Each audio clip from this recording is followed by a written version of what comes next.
Hola, ¿qué tal? Nosotros somos de la Universidad Alfa Lambda. Vamos a exponer el fundamento teórico en las organizaciones para la unidad de aprendizaje psicología laboral de la maestra en educación Estefanía Rangel Santillán. Los expositores somos Ana Karen Gutiérrez Vázquez, Guadalupe Lisset Quintero Rojas, Stephanie Danae López Marín, Mariela Camacho López, Kilian Yader Rangel Carmona y Jacqueline Estrada Crisóstomo.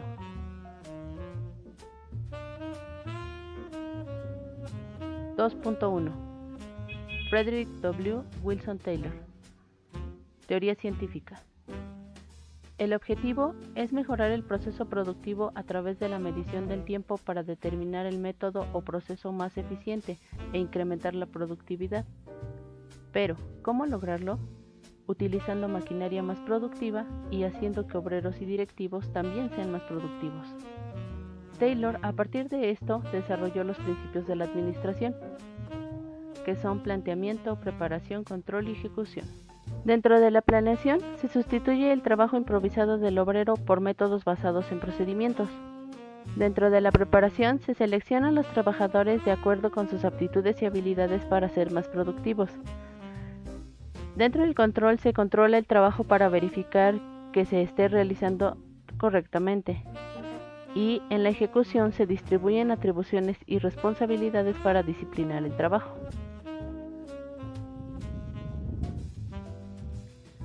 Por lo tanto, también Taylor desarrolló el sistema de tasas diferenciales, en el cual los obreros aumentan su productividad si se les incentiva.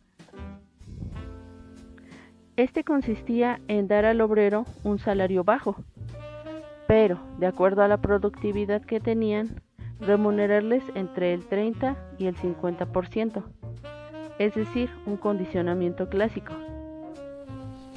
Elton Mayo.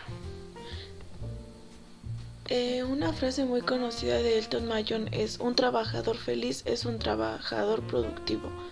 Mayo nació en la ciudad de Adelaida, en Australia, el 26 de diciembre de 1880. Estudió filosofía en la Universidad de Adelaida y posteriormente comenzó a dictar cátedra en la Universidad de Queensland, Australia. Características. Elton Mayo fue un sociólogo y psicólogo industrial especializado en las relaciones humanas dentro de las organizaciones laborales.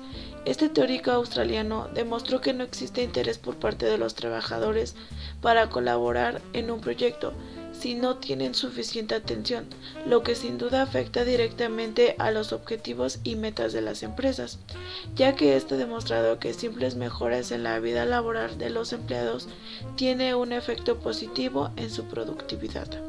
Un ejemplo de ello lo encontramos en el proyecto que Mayo dirigió a una fábrica de textiles que tenía una rotación anual aproximada del 250%, al realizar cambios administrativos como brindar un periodo de descanso y dejar en las manos de los trabajadores el tiempo que funcionarían las máquinas.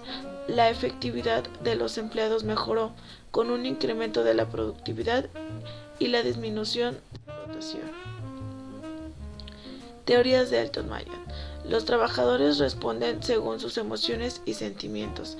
Las personas se estandarizan según su relación con su actividad laboral. El reconocimiento, la seguridad y el sentido de pertenencia son claves en la determinación de un trabajador, así como de su productividad. Si existen cambios radicales en la estructura social de la compañía, se articulan constantemente en su organización social. La colaboración de un grupo de trabajo no se da automáticamente, es algo que se debe planificar y desarrollar.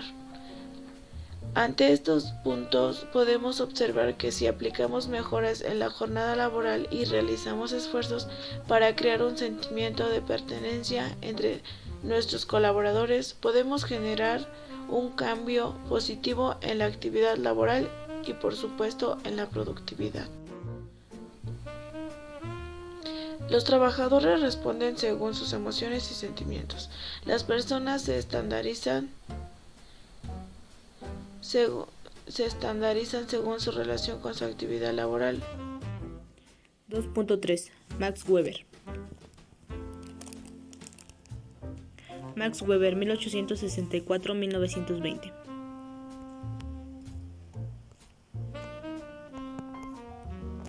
Weber fue un sociólogo alemán, fue el primero en describir el concepto de burocracia como una forma ideal de estructura organizacional. Weber ha definido la administración burocrática como un ejercicio de control sobre las bases del conocimiento. El poder se ejemplifica principalmente en las organizaciones mediante el proceso de control.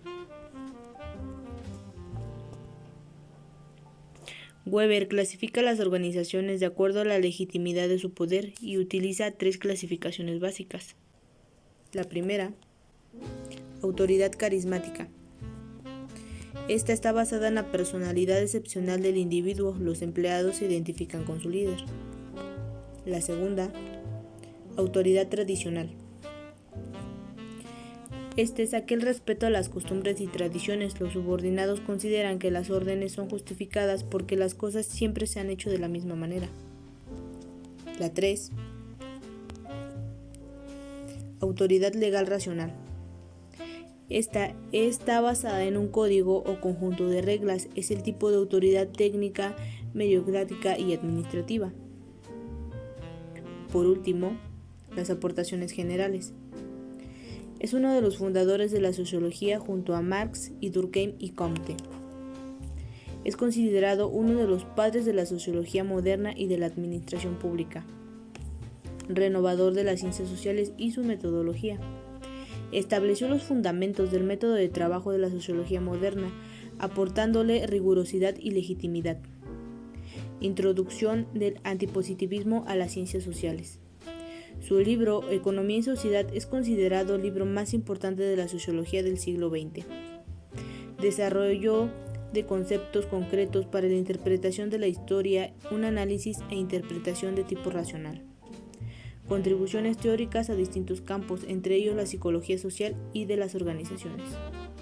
Su pensamiento y escritos son una influencia en la elaboración de las teorías sociológicas de la actualidad. Gracias. 2.4 Henry Fayol. El objetivo principal del proceso administrativo de Fayol plantea que todo el personal trabaje hacia una misma meta para lograr fines lucrativos a la empresa, vaya que todos lleven una meta fija para producir mejores resultados. Los principios de esta administración fueron la división del trabajo, la autoridad de cada uno de los trabajadores, la responsabilidad de cada uno de ellos, la disciplina, la estabilidad del personal y la unión del personal en ejercer un grupo. Y los componentes de la función administrativa fueron 1. Prevención o planificación, donde vamos a ver los objetivos, los planes y los programas. 2. La organización, la estructura e integración de los recursos humanos de estos programas. 3. La dirección o hacia dónde vamos a llegar, hacer que se ejecuten los planes y la coordinación. 4. La coordinación, armonía entre todos los actores. Y 5. El control, verificar que cada transcurso de acuerdo con el programa sea adoptado. 2.5 McCormick.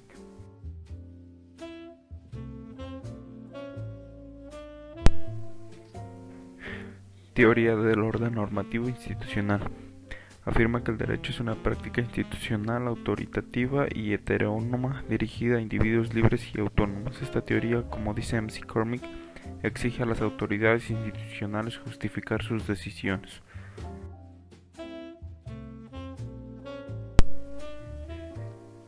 Características. Acepta que una práctica social a la que podemos calificar de racional no está dominada exclusivamente por la razón humana. Esto es por el cálculo, lo frío de las expectativas mutuas a la luz de un conjunto de normas institucionales, sino que hay una mezcla entre estas expectativas y los impulsos que gobiernan la voluntad humana.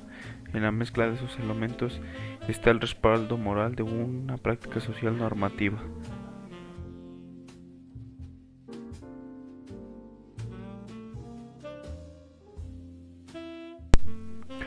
Una práctica social constituida entonces para garantizar a los individuos las máximas posibilidades de realización de sus deseos y proyectos de vida, tiene que reconocer esta relación entre la razón y la motivación de los participantes, lo cual implica además el reconocimiento y atribución de ciertas capacitaciones cognitivas. Weiner. ¿Quién fue?